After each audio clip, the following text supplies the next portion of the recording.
Namaste and welcome everyone to our Saturday morning webinar on Jivan Mukti, freedom from karma. We have these regular webinars and we explore complicated, deep topics in Hinduism and Sanatana Dharma. So one of these questions that comes up is, do we need a special place, Svarga, or have a special experience to be free while living? So what is that vision? And so our special guest today is Swamini Brahmaprajnananda Saraswati. And she is an amazing person. Let me give her a quick introduction and we can get started on this webinar. So Swamini ji is a Hindu monk who currently lives in Mumbai, India, and has dedicated her life to serving the Vedic tradition by sharing teachings of Advaita Vedanta. She offers regular Vedanta courses online. Hindu University of America is an online university. The podcast, she offers the podcast Vedanta, the River of Wisdom. She producing insightful videos, workshops, and retreats in India and abroad. She's the author of You Matter, Insights from Vedanta. She's a direct disciple of Pujya Swami Dayananda Saraswati, having studied Vedanta, Sanskrit, and Vedic chanting at Arsha Vidya Gurukulam in Coimbatore and Rishikesh. She studied part-time with different Swami Brahmaprajnananda for about 12 years. And previously, she had a career as a psychologist. So with that introduction, let me hand it over to President of Hindu University of America, Kalyan Vishwanathan, who's going to give us some more context to this webinar. And thank you all for joining. You know, it's always amazing to host. If you want to put in the chat where you are joining us from around the world, it's always inspiring to see the diversity of Hindu people who are coming on board with Hindu University of America, turning this into a global platform for Hindus. And thank you for joining us all. Kalyanji, let me hand it over to you. Yeah, terrific, everybody. So when you put down where you are from, just make sure you address it to all attendees as well, so everybody can know where everybody is joining from. Okay, not just the panelists. All right, namaste and good morning to all of you, and good evening to Swamini ji. It's late there in India right now. So I want to provide a brief introduction to this conversation.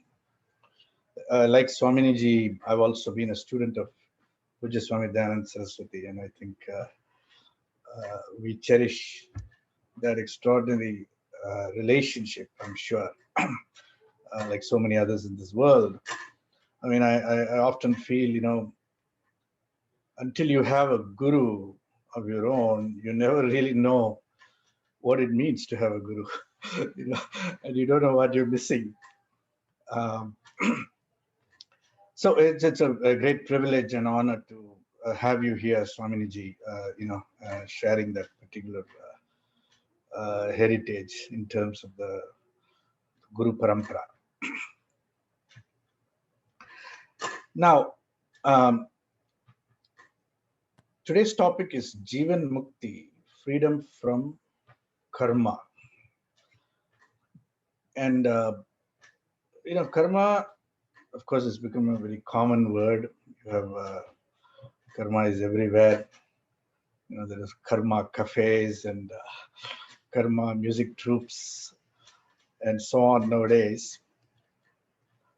But intrinsically, what that word really brings up is the sharp distinction between conceptualizing our human life, our shared condition of being a human being, as being limited to only one life alone, meaning that we are born and then we die. In intervening time, we have a certain set of possibilities, finite but seemingly infinite possibilities, and then that's it. So there is only one life, which is the case with much of the contemporary Western thinking, if you will, right? And living in the Western world, we are certainly impacted by this particular way of thinking. There's only one life, and then whatever happens after that is kind of final. and contrast that with the fundamental premise of Hindu thought, if you will. Whether we say Hindu philosophy, darshana, the Vedic insight, it is centered on this idea that this is not our only life. Whether we may remember past lives or not, they have a bearing. And whether we can foresee future lives or not, what we do today has a ripple effect. It cascades. So there are these waves of karma that cascade across lifetimes. And they also cascade across the generations. This is the two dimensions on which karma cascades. In the Hindu imagination, the Hindu perspective, the Hindu realization, the Hindu reckoning of what human life is all about. And when you conceptualize life that way, that this is not the only life, that we are living now, right now, whatever it is, and whomever it is that we are living with, because we are cast about in this life with a few others with whom we are closely related. And even that particular network of relationships in which we are participating today has its antecedents, if you will, in prior lifetimes. And so will they in future lifetimes. And this idea has an extraordinary consequence for our notion, our understanding of what it is to be a human being and what it is to be alive right now. And in fact, I could say there are about 120 odd participants in this webinar who have come here to listen to Swamini today. And all of us are here because of a certain karma. We may not be aware of it, but only this particular 122 are here today. There are many thousands who are not here today, right? So there is this extraordinary significance to every moment of our lives, in that it is the fruition, the phala of karmas long since gone and forgotten. Now, if this is the case, then how can one be free from karma? Whatever we do today has its inevitable consequences in the future, not only in our own future lifetimes, but also in future generations. Okay, and here we have to use the word loosely, our own. Okay, what is this I that reincarnates? It's an important question. And if what we are experiencing today is the consequence of past karmas, what is then human freedom? What does it mean to be free? And this word freedom is a loaded word, because in the West it connotes something. The freedom to do whatever I feel like doing, whenever I feel like doing. I am free if my rights are unconstrained, the possibilities of my expression and experience is unlimited, is not constrained, is untrammeled by any outside factor. That's the notion of freedom in the Western imagination, and this freedom is so prized, and we're always fighting for my right, as opposed to your right. So the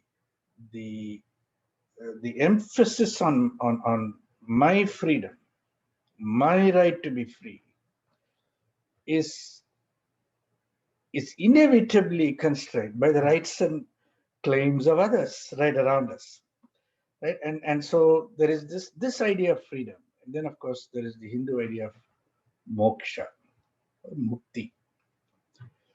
And Swaminiji's talk is about freedom, mukti, in the Hindu sense, in the Vedic sense, and being free while being alive right now, and its constitution in terms of its relationship to karma and the thread of karma that cascades across lifetimes. Okay, with that very brief statement, I would like to welcome Swamini Brahmaprajnananda ji, and please, over to you to take up the webinar.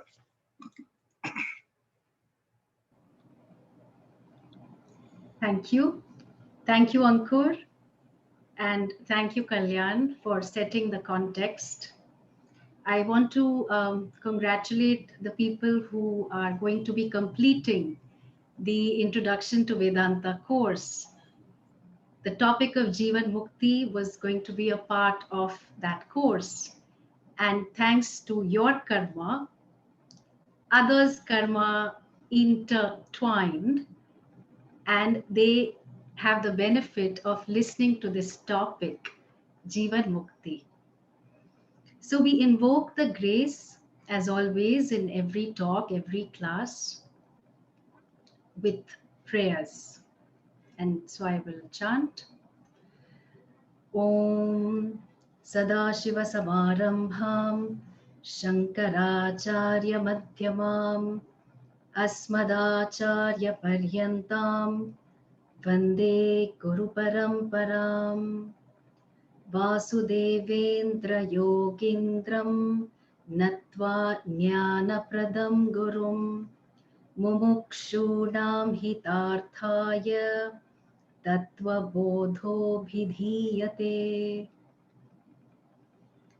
The first prayer that I chanted was invoking the grace of the Guru Parampara, all the way starting from Shiva to Adi Shankaracharya, who helped to re-establish the tradition, all the way up to my teacher. And the second prayer that I chanted was the opening verse of the text called Tattva Bodha, in which there is a very beautiful section of Jivan Mukti. And we'll be looking at some of those verses as we go through the talk. When I was about 15 years ago, when I was about 15 years, actually, it was not 15 years ago, I remember reading this book called Autobiography of a Yogi. I'm sure a lot of you have read or heard of that book. It's a book by Paramahamsa Yogananda. The book was very, very inspiring because it had stories of many saints, many yogis, many realized masters. And I could have sworn that a lot of these masters came to me in my dream. And I couldn't quite understand why they are coming to me in my dream. Maybe I was not evolved enough and so on. But what I took away from that book is that wise people, a yogi, okay, or a wise person, a jnani, can look into the future. That was my conclusion. The second takeaway from the book was that to be wise, you need to have lot of accomplishments, lot of siddhis. So the ability to walk on water, or the ability to produce things out of thin air, literally speaking, the ability to cure diseases, and so on. And my third takeaway from that book, and there were many others, but I'm just going to highlight these, was that a wise person can have no disease. Okay, so it's quite a tall order. And as I looked around, read a lot more, no one fitted the bill. And so, a lot of these romantic fantasies piled up, that wise people live in the caves and they are otherworldly and so on. And then I got exposed to Western psychology. So I went through this atheist agnostic phase for some time. And I actually dismissed all that might have happened in my dream then. I thought, oh, because a lot of religious experiences are dismissed as hallucination. I never spoke about it to anyone. So these takeaways that I got from that book were challenged when I actually came across Vedanta. Because this book was largely based on yoga and tantra, not Vedanta. And the understanding of Jivan Mukti that Vedanta presented was quite radical. It looked like it is something that is available to everyone. So let's look at what Vedanta has to say about Jivan Mukti.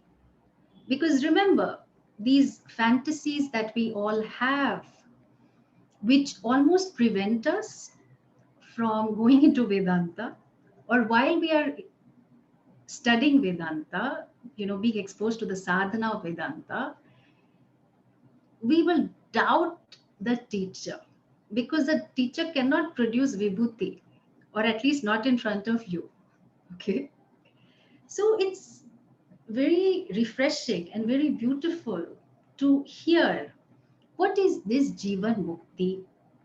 So Tattva says, Evam cha Vedanta Vakyaihi Sad Guru Upadeshene cha Sa Sarveshvapi Bhuteshu Yesham Brahma Buddhi Utpanna Te Jivan Muktaha Bhavanti. So what does that mean? So it's too much Sanskrit. I can't handle this, you know. So the people are called Jivan Muktas, for whom the knowledge that all beings are Brahman, the limitless, it has taken place. Okay, so it's very important to note that the criteria for Jivan Mukti is crystal clear knowledge that all beings, despite their differences in name and form and so on, all of them are limitless. In fact, there is no all, there is only one without a second. How did these Jivan Muktas come to this knowledge? Did somebody walk into, their dream, or did they have a special experience or something? No, no, no. The text clarifies. Sat Guru Upadeshena. So taught by a Sat Guru. Now, Sadguru, of course, there is a popular teacher by that name. Sadguru is used as a prefix. What it really means is it could be a prefix, like a title for any guru. So the guru who teaches about reality. And from where did he or she get that glimpse? Or how does a person know? Vedanta Vakyaihi. So the person knows all this through the words of Vedanta, the words that are revealed by Bhagavan to different rishis, and then thanks to the Guru Parampara, it has all come down to us. So that's the only criteria. So then again, back then I'm reading, okay, the person should certainly have some more accomplishments. So what really does this mean? What does this Jivan Muktaha mean? And it's further explained. So just as we have very strong identities, that I am the body, yatha dehoham, purushoham, brahmanoham, etc., etc.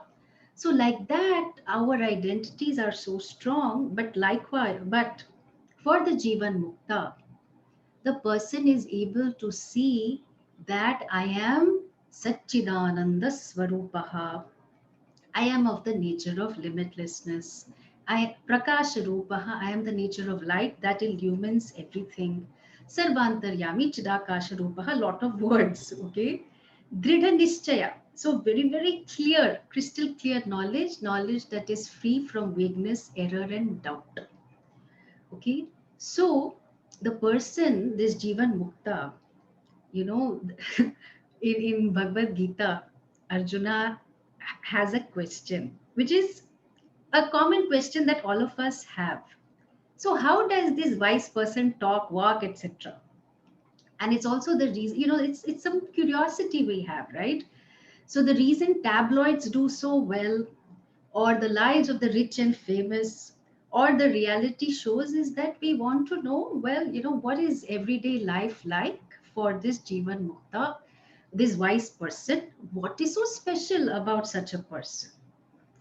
So here is where I want to pause and ask you to enter your response in the chat box. And I'm going to say some incomplete sentences. And you have to fill up the sentence with the first thought that comes to your mind. Are you ready? So, this is a webinar, so I struggle with not seeing everyone. But anyway, I will make do with this chat box. Ready. I like it. Men are ... Complete. I'm waiting. Okay, so this is open to men are human or finite. Humans limitless. Okay. Delusional. I like that. Dependent on what? Okay, stop. That's great. Okay. Women are. Women are. Okay, now that's the next round of question. Okay, somebody says compassionate, nurturing. Same as men. Okay. Very nice. Okay, thank you. Thank you. That's it. Okay. Democrats are. Hey, the response has stopped. Democrats in the US are donkeys? No. Okay. Politicians. Okay. What about the Republicans? Compassionate, did you say? Elephants. Okay. More selfish, conservative, racists. Wow. Okay, fantastic. Okay, I think we'll stop. Okay, great. Fantastic response. Now, let's unpack this a bit, okay? So whatever you would have said, suppose you're a man, okay? And I did see, one man, he wrote, men are selfish pigs, okay? And then someone else said delusional, right? So, uh, so we have beliefs about different issues. Yeah, we have a belief about ourselves. So as somebody belonging to the female gender, suppose I think that men are dependent on women. That was one of the responses. Okay, now this thought, or that they are selfish pigs. Okay, apologies to men, I don't believe so, but I'm just taking a response. These words that have been uttered, is it a thought that is just sitting in one corner of my mind? No, because what I believe becomes my identity. Okay, mark my words. What I believe to be true, and this is a very innocuous game. Men are something, women are something. Some people said caring, compassionate, this, that, the other. Okay. So what I believe becomes my identity. And that identity is very often in friction with reality. See, when the identity is in alignment with reality, no problem. I think I am a capable, strong man. Others treat me that way. Great, no problem. But I am such a caring and generous man, and somebody calls me a selfish pig. Now that's not acceptable. By no standard is it acceptable. I feel misunderstood. I want to withdraw into my shell. I don't want to interact with this person. I don't want to give the benefit of doubt. Anyway, I felt isolated. I feel even more isolated. Okay. So we have piled up a lot of different identities on the basis of some aspects of our beliefs, of our ways of relating to the world. And the tragic part is that I believe that identity is reality. Right? You're with me so far? So if I am a Republican, then I am buddies with all Republicans. If I'm a Democrat, then of course, I cannot stand these Republicans and so on and so forth.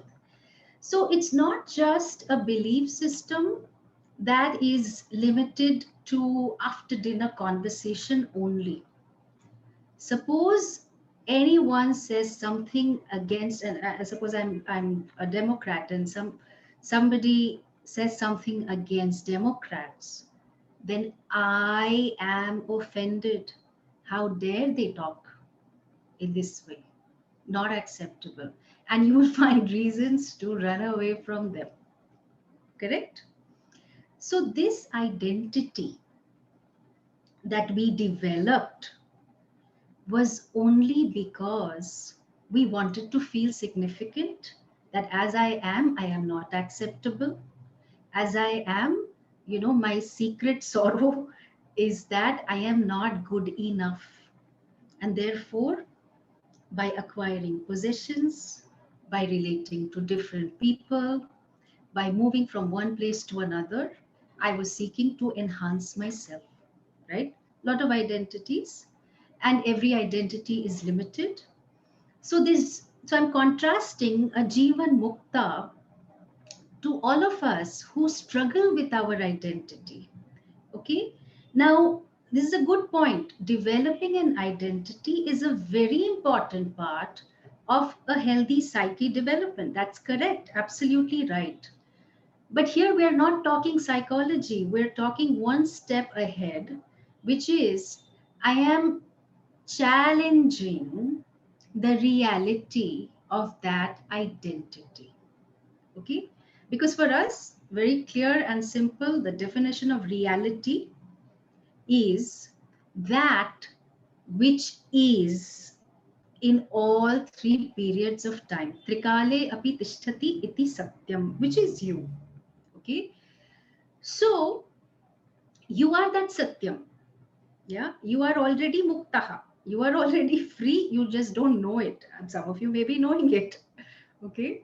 So, this satyam that you are illumines all your identities.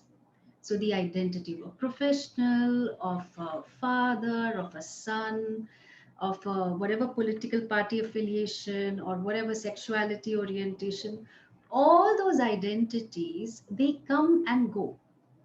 For an identity to be reality, it has to be present all the time. Correct? So how do you know that, how do you define fire? That which burns. So fire is not moody. Oh, you know what? I've had a really long week. This weekend I am not going to burn. It doesn't work that way. Okay. Whatever is your nature, that always is. So the Jivan Muktaha, this wise person, has discovered that I am the reality that is in and through all these different identities. And functional identities are important. We're not saying that we need to obliterate identity, but see that that identity has a function, has a form, has a responsibility, under the larger framework of dharma, but your reality is limitless. You are not limited or bound by the boundaries of your body or the boundaries of your identities and so on. So that's that clear knowledge, okay, which we also refer to as satyam, that is you, and you illumine your identities which happen to have, somebody has mentioned mithya, so I'm just mentioning it, that you illumine these different identities, and we have no problem. It's important to not be spiritually snobbish. Oh, from now onwards I am Jivan Muktaha, I am no longer a husband to my wife. A lot of people might want to say that I am no longer a work professional. Hey, hello, you are so free that you can take on more identities, because you know that it has a dependent reality, it has a certain functionality, and that's about it. Okay. So this Jivan Muktaha has seen the truth of oneself through a lot of exposure to Vedanta Vakya. And the knowledge that has been gained is really not a gain of information. In Vedanta, the knowledge, okay, jnanam, is really the removal of avidya, because you are there shining, ever shining. So it's very much like, um, when you look at a sculpture, I don't know if you're all familiar with Dakshinamurti. So Lord Shiva is the teacher, very beautiful form. And it's really fascinating how the murti, the vigraha, is made. So there is this huge block of granite. And granite, mind you, is a very hard stone. It's not a soft stone like marble.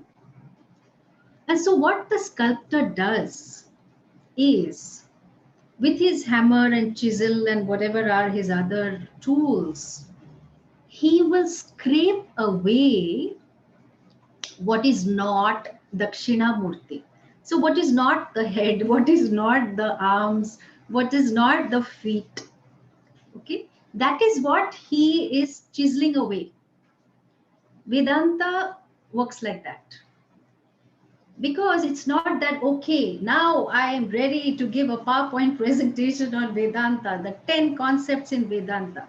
Hello, you're not a concept, you're not a principle, you're not a theory, and you're not a practice. Vedanta is you. You are the limitless. And that is something that all of us aspire for. It's, this scraping of non-Dakshinamurti to reveal Dakshinamurti can also be likened to Michelangelo's David. And it's very interesting that, in the when you go there, there's this huge hall, and there are different, David, the sculpture of David in different stages of making, to show the perfection that has been achieved with this sculpting form. So what this Jivan Mukta, the process that the Jivan Mukta has been through, is all the identities that were taken to be ever real, that the reality of that was challenged, and the person was able to see that I am that illumines all of this prakasha rupaha. And so by that immediate knowledge, what happens? So brahmai vaham, I am that Brahman. I own it up. I don't postpone it. I don't project it. Oh, you know what? My teacher knows it, but I don't think I can know. Or I don't say, you know what? I have to work on my antakarna shuddhi. So, or I have to meditate a little bit more. Nothing. Right now, right here, for those who have had sufficient exposure to Vedanta, can you see that you are the limitless? Aparoksha jnanena, it is direct, it is immediate for you. And what happens for this Jivan Mukta is, this person is free from karma. Karma bandhaha vinirmuktaha syat. So free from karma. Now, there is this very nice verse in the Bhagavad Gita. Nahi kaschit shanavapi jatu tishtatya karma krita karyate hyavashat karma sarva prakriti jair gunaihi. Which means that no one, wise or otherwise, can remain for even 1 second without performing action. Because everyone is forced to perform action, karma. It's better we stick with the word karma. Everyone does karma because they have inner pressure of the gunas, sattva, rajas, tamas, and that's born of prakriti. Like right now, okay, there are some of us who want to engage and who want to quickly, type stuff in the chat box. So then there's some rajas here, okay. There are some will saying, okay, let me focus on what is the talk because I don't want to miss anything. Let me see what is the progression of the various topics. Let me see how I'm getting it. So some sattva there. And maybe there is tamas for some because some my people might be doing some multitasking. Let me do the laundry, let me cut vegetables, I'll try and get whatever I can. Or it's okay, there's some talk is going on, something if it's interesting my ears will perk up. Okay. Now we are impelled to do karma because of our personalities. So how is it possible that this Jivan Mukta is free from karma? Does it mean that the person freezes? Does it mean that the person stops like lifting a finger? Then what is it? Now, the thing to understand about karma, and I'm guessing that most of you know this, but I'm just repeating a few points, that karma is a volitional action that can be performed only by a human being. And every karma gives rise to visible and invisible results. The invisible results, if they are positive, is called punya. And if you do an action that is in line with adharma, then it will cause papa. This punya papa, which accumulates in everyone's account, translates to sukha dukkha experiences. So punya translates to sukha, experience of pleasure and happiness and comfort, and the experience of papa. Papa actually translates to the experience of dukkha. Now, the dukkha can be from getting a mosquito bite to getting the coronavirus to finding yourself as, a single parent and not having much help and so on and so forth. And this understanding of karma comes to us through the shastra. So, how is it possible? Can I really avoid doing karma? Is the question. Because all of us dream of not doing the things that we don't want to do, right? So uh, it's there in India. I don't know if it is there in other cultures, but the word sannyasa, it has entered popular language, and people say, I'm so exhausted or I'm so fed up with my husband or wife, I want to take sannyas. Or people will say, I want to take political sannyas. And these words are used. Okay. So there, obviously, sannyasa is not understood, but it is perceived as I will be free from all my responsibilities. Okay. So the question is from, is there a way I can avoid doing? Because we all know what happens to the piling laundry. We all knows what happens to the clutter that just accumulates. And then we have to seek Marie Kondo. And then Marie Kondo, is that right? Yeah. Okay. So KonMari method. Why? Because you let so much karma pile up. Now you have to declutter, right? So this karma, why do we feel the inner pressure to do more and more and more? because of a purnata, incompleteness, the sense of incompleteness, which comes from the ahankara, the limited self-concept. But how did I consider myself limited? Because of ajnanam. So that ajnanam has already gone away with jnanam. So we have to understand this, this presentation, that freedom from karma is actually freedom from the identity of being karta and bhokta.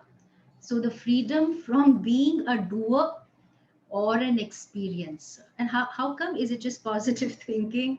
No, because you, what was not you, you have scraped off. That's all. You took identity to be reality. Well, actually, the reality is you, ever shining, Sada Prakashaha, and you see the truth of that. So now I want to, talk a little bit about the roadmap for a Jivan Muktaha. So there's one question. If we are by nature Satchidananda, how did Ajnana seep into us? You're absolutely right. There is no reason why Ajnana should come. But avidya, ajnana is anadi. It is beginningless. And so, although avidya, ajnana is beginningless, means it's not like it stopped and it started. Okay, if there was jnanam, there is no reason why there would be avidya. So although it is beginningless, it can come to an end with jnanam.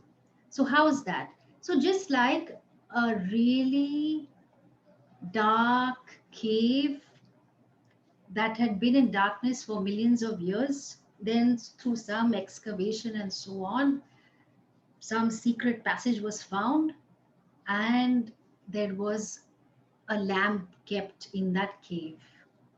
So the beauty of a lamp is that it can illumine even a dark cave. Not all of it, but some of it. So ajnana can come to an end with jnanam. But then what is the roadmap? How am I able to see this knowledge? Well, you need systematic exposure to Vedanta.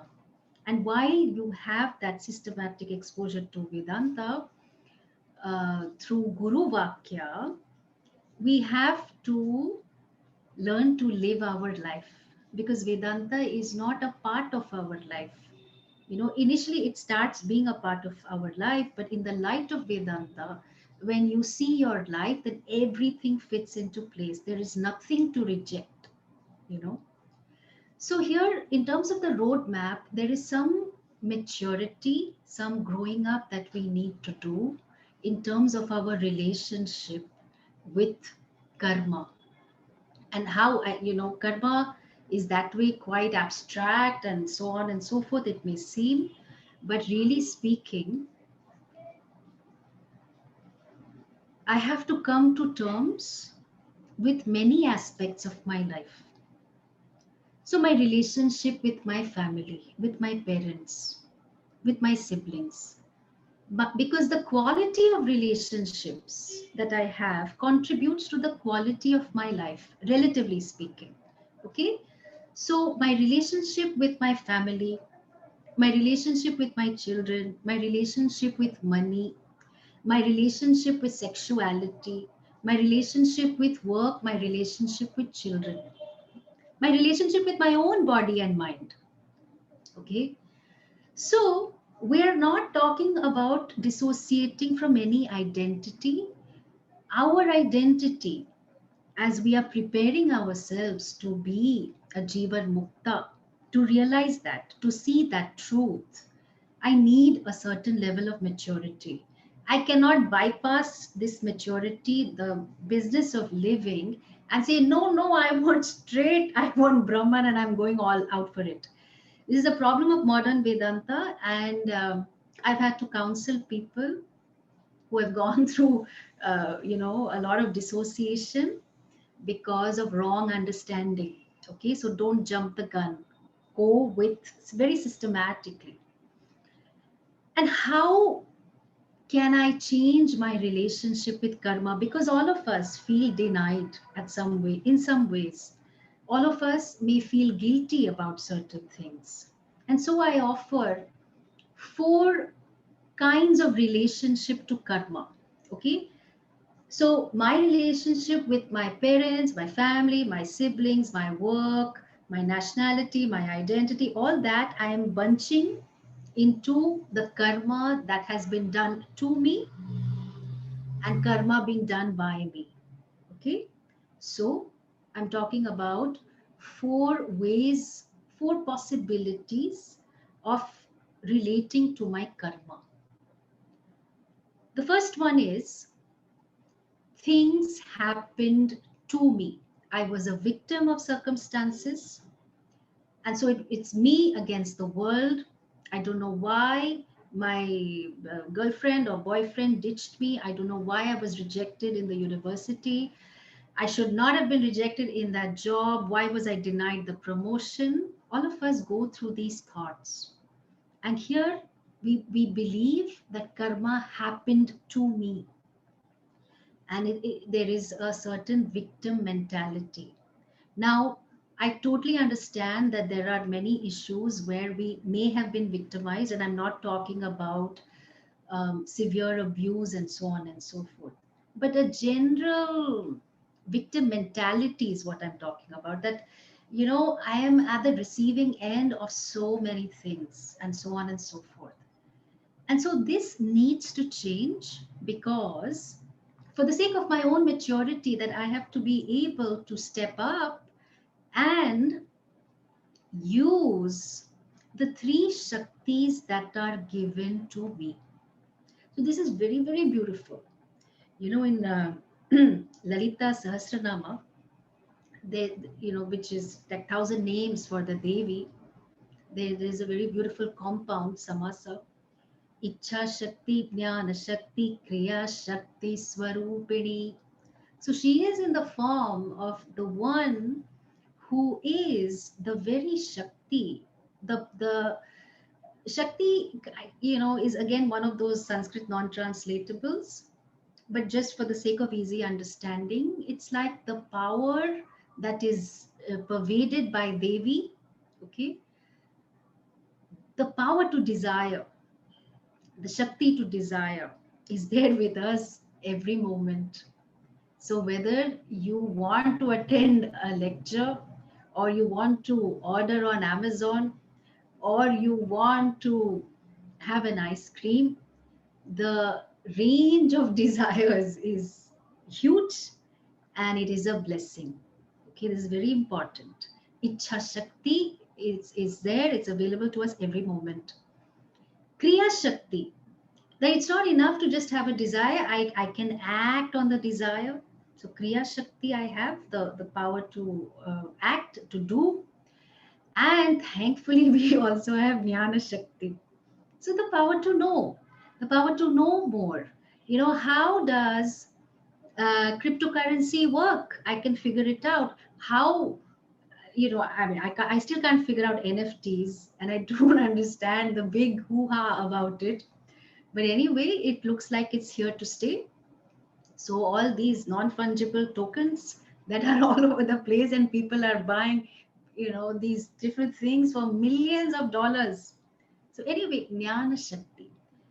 Every moment we have Jnana Shakti, Kriya Shakti, Ichha Shakti.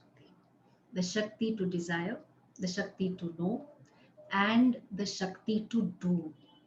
So from having a victim mentality, if I start to see that, yes, I have this available, I don't need to get into learned helplessness. Okay, it's a phenomenon we talk about in psychology. A lot of our helplessness that we feel is learned. It's not natural. You have to look at children to understand. They don't feel helpless. Whatever power they have, they will use it. Maybe the child is not able to speak, will cry and wake up the whole neighborhood.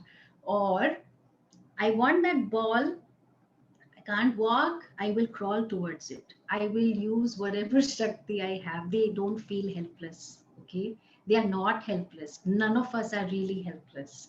if we tap into the Shaktis we have. And so therefore, the second phase of us developing some sort of a mature relationship with karma is that karma can happen by me.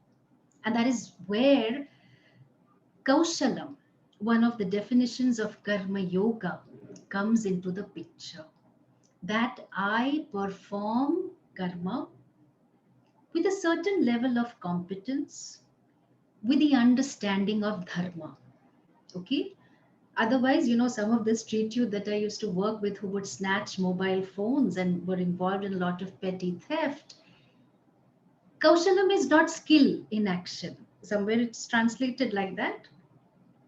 Kaushalam, which is a part of karma yoga, is conforming to dharma and of course doing your best in all your different identities, but you align with dharma, the universal framework of values and so on, because dharma is a manifestation of God.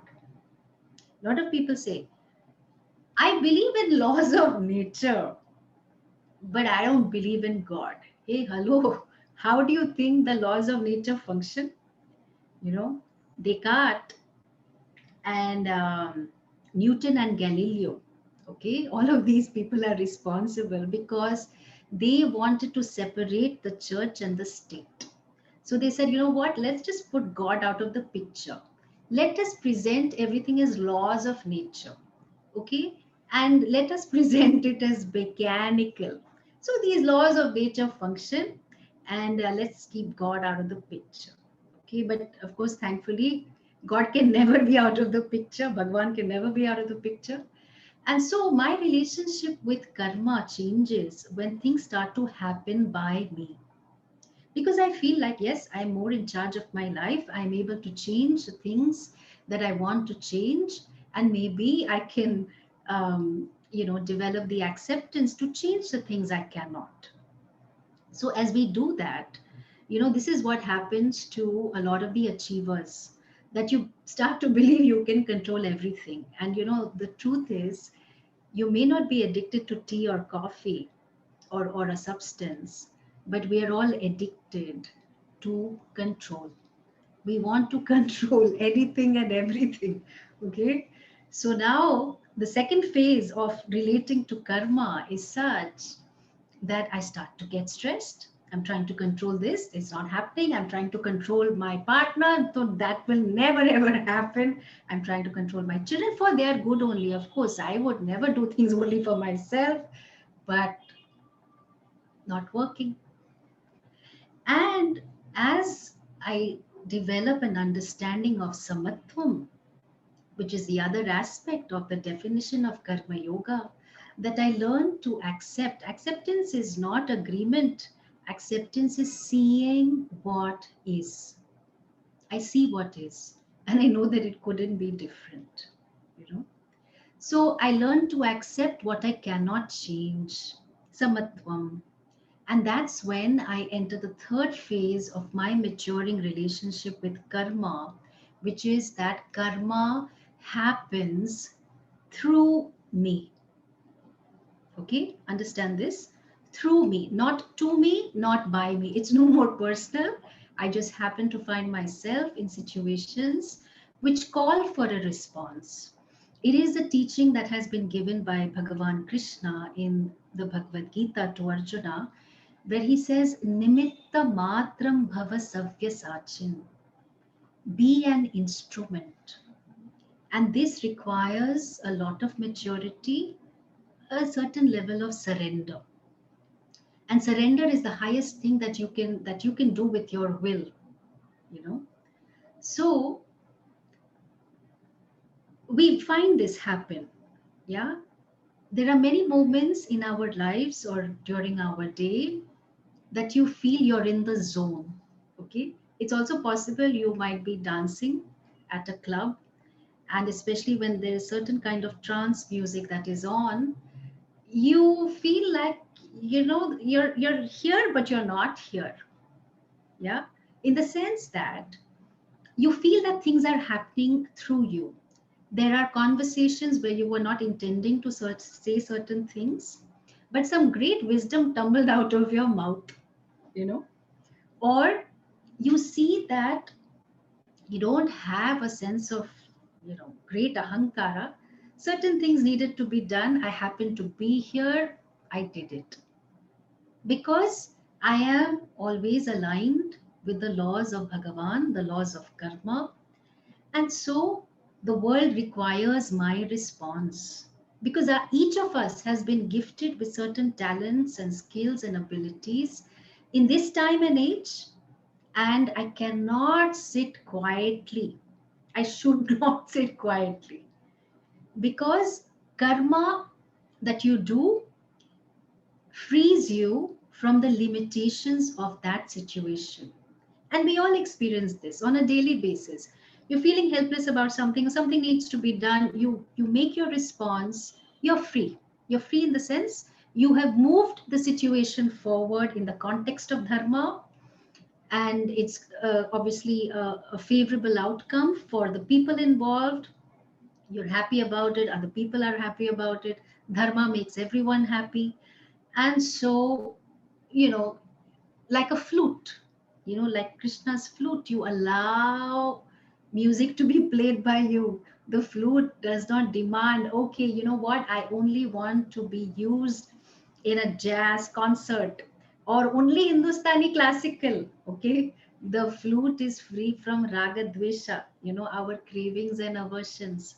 So, no, earlier I was very selective about the karma that I did.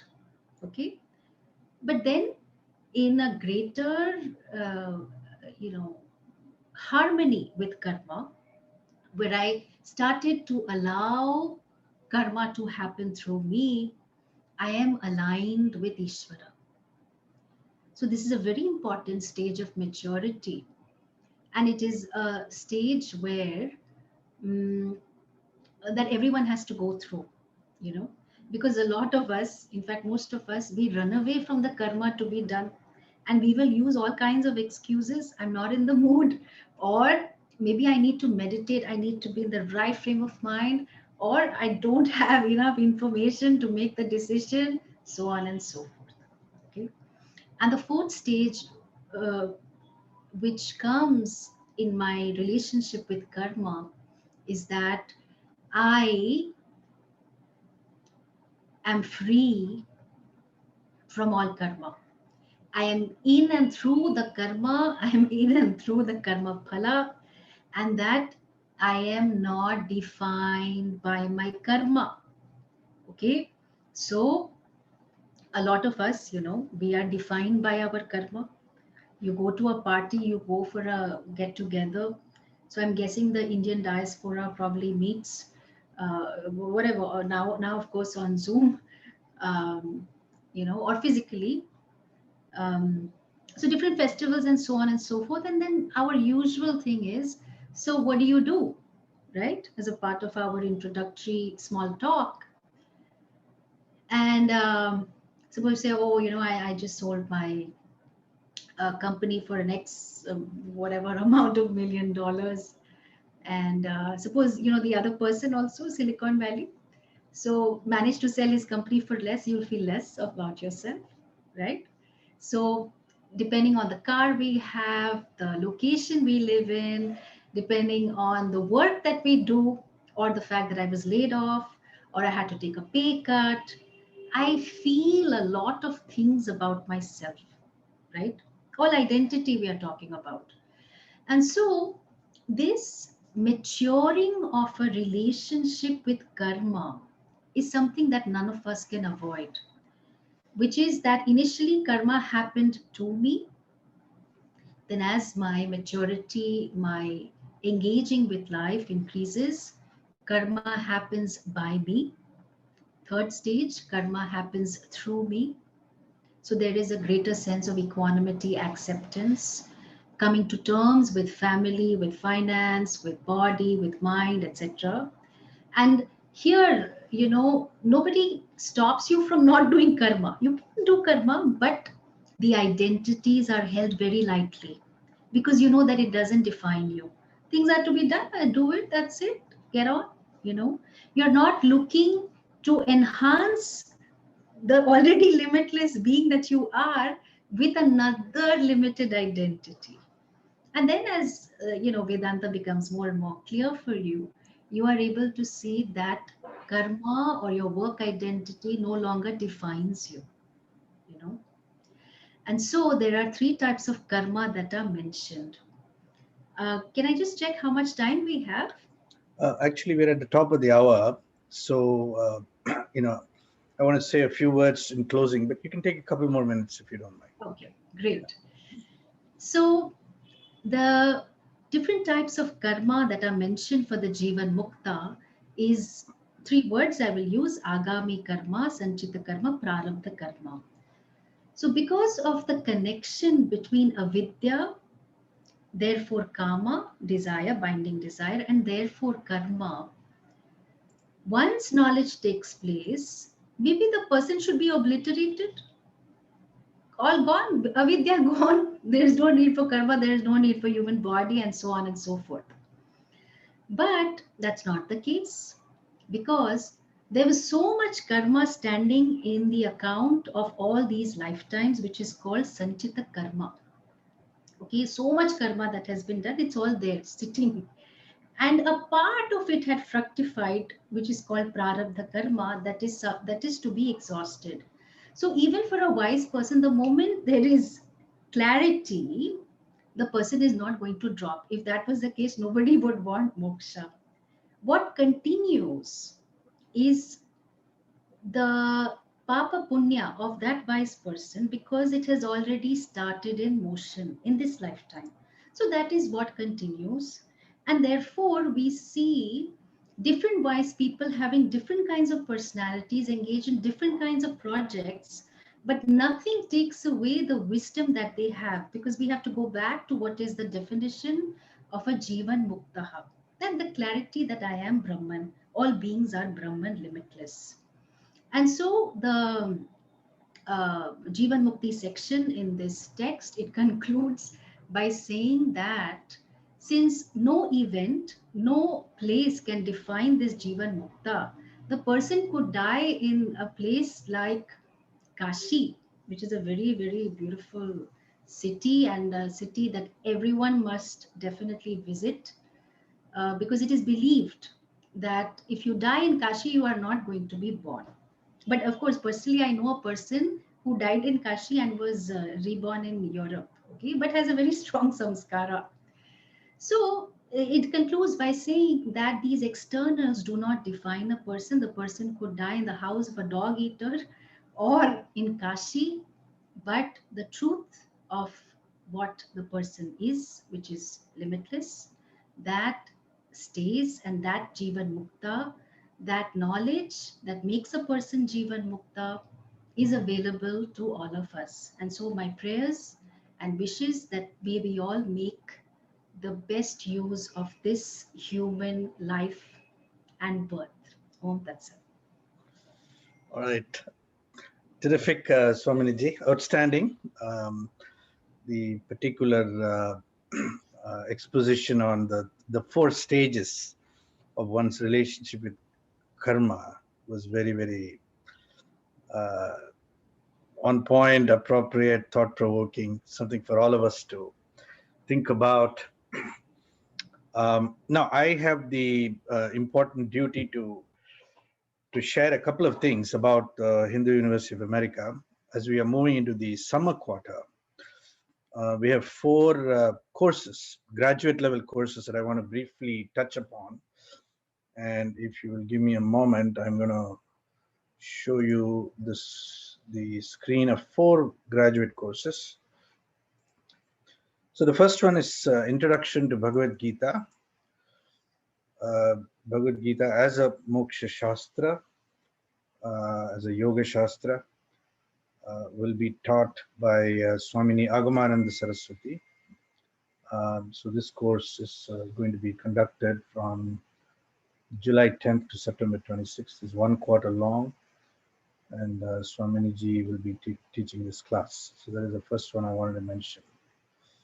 The second one is a course called Mahabharata 4, the epic philosophy.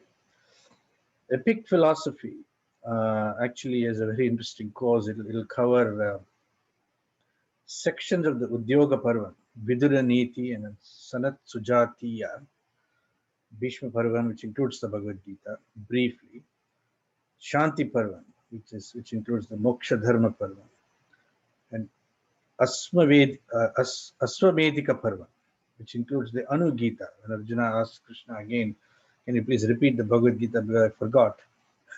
Krishna says, oh, I also forgot. I can't repeat it, but I can tell you something new.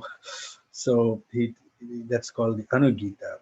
And actually, this course will quickly look at Vedanta, Sankhya, Yoga, and Mimamsa as well. So it's a fantastic course. It's going to be taught by Dr. Vishwas Luri in partnership with Dr. Joydeep Bakshi. And then the third course is called Race and Hindu Reform, which is a remarkable course. It's part two of a two-part course, but it can be taken as a first part as well. What this course does is it examines the period when Hindu reform was most intense, Arya Samaj, Brahma Samaj, and so on, and the specific encounter between Western thought, Christian thought, Christian missionaries and Orientalists of various kind, and how that encounter with the Hindu intellectuals of that era translated into a flurry of efforts to reform Hinduism, and and how those efforts panned out. What were the basis of those Hindu reform movements, and to what extent they were impacted or influenced by European thought. And this course will be taught by Dr. Joydeep Bakshi, and it starts in 18th of July to 26th September. This is another graduate course. And then the last course that I want to introduce is Hinduism and Conflict Resolution. This course basically examines conflict resolution as a theme, as a modern theme and an important theme, because there are so many zones of conflict today, whether it's in relation to interstate, whether it is related to the environment, whether it is driven by racial differences, whether it's driven by economic disparity, the pressures of population, and so on. So this course takes a deeper look at conflict resolution from a Hindu perspective, and what does Hinduism have to offer in the realm of conflict resolution. So these are 4 graduate level courses that I wanted to just mention to you. And Ankur will throw up a quick survey. If you are interested in any of these, kindly can you fill out the survey anyway, even if you say I'm not interested, that's okay. So somebody will get in touch with you. Okay, now having said that, we'll leave the survey on for a few minutes, but let's take some questions from the audience. Can you put your questions in the Q&A box? Okay. We will not take questions on the chat box, only from the Q&A box. And here's a question, Swamini ji. Does Ichcha Shakti answer the generic question of free will in philosophy? So there is absolute free will as per Vedanta. That's the question. Is there or not? Okay, that's the question. Ichcha Shakti obviously means that there is free will, but the free will is relative. The only absolute is you, the limitless. Everything else is relative. Yeah. So I will add this. In terms of the 3 Shaktis that Swamini ji spoke about, right? Ichcha Shakti is also in some regards constrained by Jnana Shakti, meaning that you cannot ever desire for something that you know nothing about. You can't desire, or no one can have a desire for something about which you have no knowledge, no prior knowledge. I mean, you must know that there is something desirable in order to even begin to desire that. So Ichcha Shakti is also constrained in that regard. It's not totally free, it is, and your knowledge is also constrained. I mean, you can't possibly know everything. So In other words, human life is circumscribed, limited, constrained in so many different ways. Okay, next question. There are stories in Hindu Sahitya and elsewhere where a crow or a dog gather karmapala out of their karma. Is it only for putting across the point that animals, or can animals also accrue karmapala? That's the question. Do Yeah. animals, yeah. Yeah, so the Shastra is very clear that animals cannot accrue karmapala. There are certain points made, we call this arthavada, an exaggeration to highlight a point, and that's what it is. Yeah. Okay, next question.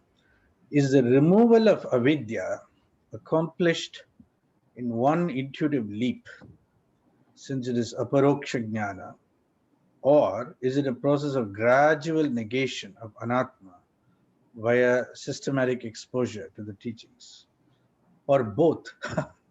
Is it both immediate and gradual? Right.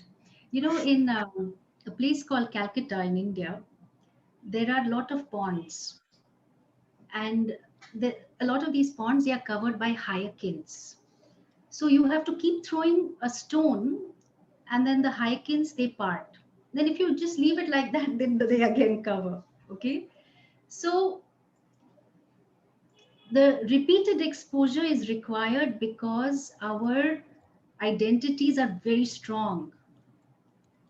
At the same time, the removal of avidya that takes place in Shravanam while you are listening to the teacher, it happens instantly because it is you. It's not intuition. Okay, a pramana, a means of knowledge, is being used by the teacher through a certain process to point out the truth of who you really are. And it is always a paroksha because you are immediate, you are direct, you don't have to think, and then you will become direct, and so on. So for a person who is prepared, it is direct, it is immediate. For a person who needs some preparation and maturity, it seems like it's gradual because we are working through our different obstacles. Yeah.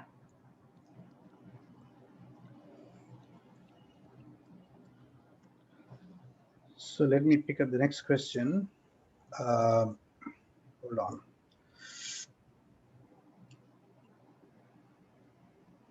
Are you a sthita prajna? That's the question.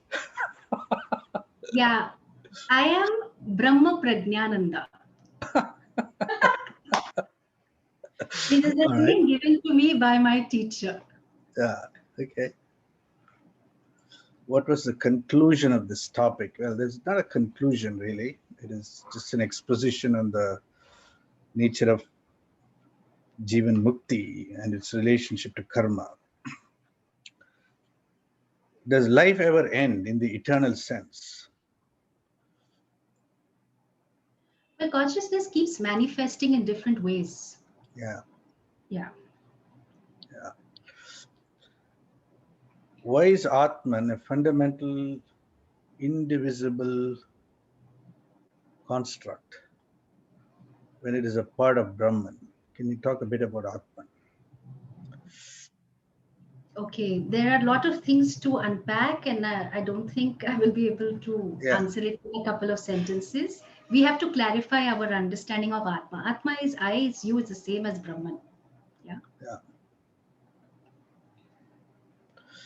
So here is a question. My question to Swamini Ji: when Shiva and Shakti merge together and it sits at the crown chakra, we acquire enlightenment. Yes or no? I mean, it's like I think it doesn't read like a question. It's like more like a statement, but Yeah. is So your question comes from this merging of Shiva Shakti. It comes from the darshana of Tantra and Yoga. And it is possible to have an experiential understanding of oneness. It is the same understanding that we get in deep sleep, and it's the same, the merging of the subject and the object that you have in a moment of happiness. Okay. So here it's not enlightenment as such. It is a glimpse of an experiential oneness that we get. But here we have to understand that every experience has a beginning and an end. You can't be enlightened for like 2 minutes when there was samadhi and then you are otherwise. For 2 minutes you were wise and for 2 minutes you're otherwise. It doesn't work that way. Yeah. Okay, here's a question. What does Swami Dayanandji mean when he says I am wanting? The physical body mind sense complex is I am a wanting person. What does that mean? Yeah. Yeah. See, at any age and stage of life, there are specific wants to that. So let's say, you're a teenager, then you want acceptance from your peers, you want to do well perhaps in your studies. If you have Indian parents, then definitely, you have to study. And then, in your 20s and 30s, if you're wanting a job, a partner, and then you want to settle down, which is an Indian term, and so on and so forth. And then when you're 80, or everyone wants to avoid getting the coronavirus and so on. So the specific want in every age and stage of life differs. But what is constant is that I want, I want, I want, I want. And that is what Puja Swamiji means. And he actually illustrates it with a very beautiful metaphor. It's like the Shruti of a Tanpura. It's like that constant music that is there, that I want is, I'm either wanting happiness, I want to avoid sorrow, and so on and so forth. The specifics change, but I want is the basic human condition. Yeah, Okay.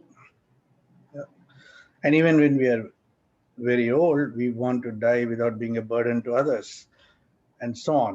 We want to die quickly without being in a condition of helplessness for a long time and dependent on others. And so this wanting never really goes away. It's a very powerful common reality. All right, how do you grace of God, grace of Guru or God, is that a prerequisite for jnana? When we talk about Atma Kripa, Ishvara Kripa, and Guru Kripa, the grace of all three are required. What I find these days is the grace of God is very much there, but Atma Kripa, me blessing myself enough, is not there.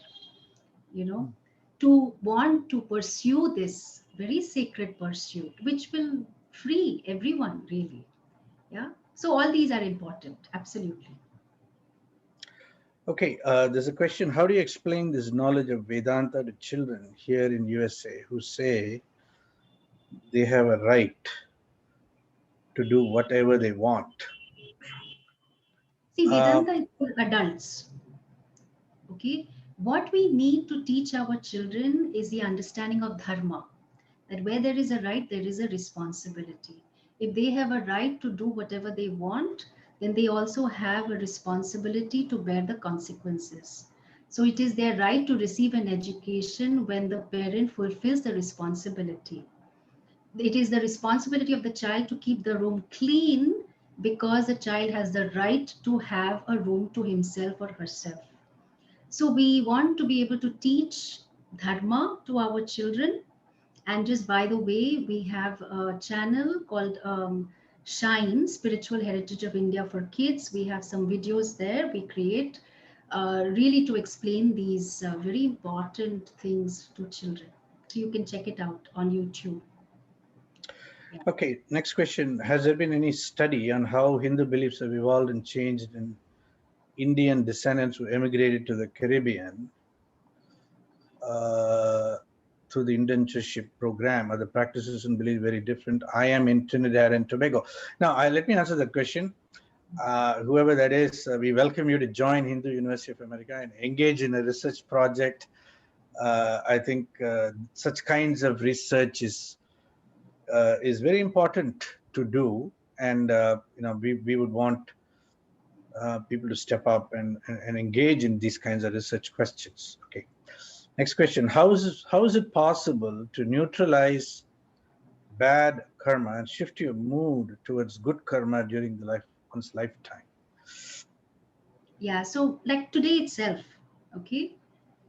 If you do something that helps either yourself or someone in your situation, irrespective of your mood, you have done good karma. So forget about your lifetime. Do something that you were avoiding doing today, maybe your laundry, and you will feel good immediately because you did what needed to be done. Yeah. And in this time of coronavirus and its impact on people's lives, I know personally several people whose lives have been shattered, literally, by the loss of not just one family member, but multiple family members. And I think there's a lot that we can do to support and help and rehabilitate such families. So good karma. I mean, there's no limit. There's no. One thing is limitless in this contemporary world. There's no limit to creating opportunities for good karma in our current lives. All right, I'm just going to make a shout out to the people to fill out the poll. Just respond to the poll. You're interested? No, maybe you have questions to the 4 graduate level courses. Remember, they're all graduate level courses. I mean, they are much more intense than normal courses and require in-depth study and writing more than anything else. Okay, next question. How does one know that one has reached Jivan Mukti? When you don't have the question anymore. Very good. All right. Okay. Isn't human body the biggest limiting factor to free will? We are limited by our body and its abilities. The human body and mind, although it seems limiting, it's a glorious blessing. And we learn to push our body and mind to see what it can do, and that itself is a lot. Because it is only the achiever who pushes the body and mind, only after that the seeker can be born. Otherwise, I will sit in my little room, do nothing, and then expect that things will happen magically for me. It doesn't work that way. Okay, so we don't argue for our limitation. We break through our limitation with this blessing that we have been given, and we see what is the limitless in and through all the limitation. Next question. How do I know I'm acting to my fullest dharma? See, when we talk about dharma, it's a very deep topic, but how are your relations with devatas, your relations with people around you, your relations with your ancestors, pitras? Do you perform karma for them? Your relation with the environment, are you giving and doing whatever is required? Your relationship with the gurus and the Vedic culture. You know what I'm talking about is Pancha Mahayajna, our relations with all these 5, the devatas, the rishis, the ancestors, the people around me, and the environment. And if I am able to live a life of contribution to all these factors, then I would say that one is living one's full dharma. Otherwise, it's incomplete. Okay, next question. Why can't that which is changing be the ultimate reality? What is the need for something to be unchanging or eternal? Why can't change itself be the ultimate reality? Yeah, it's a good question to ponder over. Okay, but the thing is that we don't like change. We just look at ourselves and we don't want change. We don't. We all struggle with change. We want things to be happily ever after. We want our relationship to be as wonderful as it always was. So when you look, just have to do some self reflection. You see that we struggle with change, and change cannot be the ultimate reality because it is changing. So it is, uh, you know any definition of any object is that which always is. That's for us reality.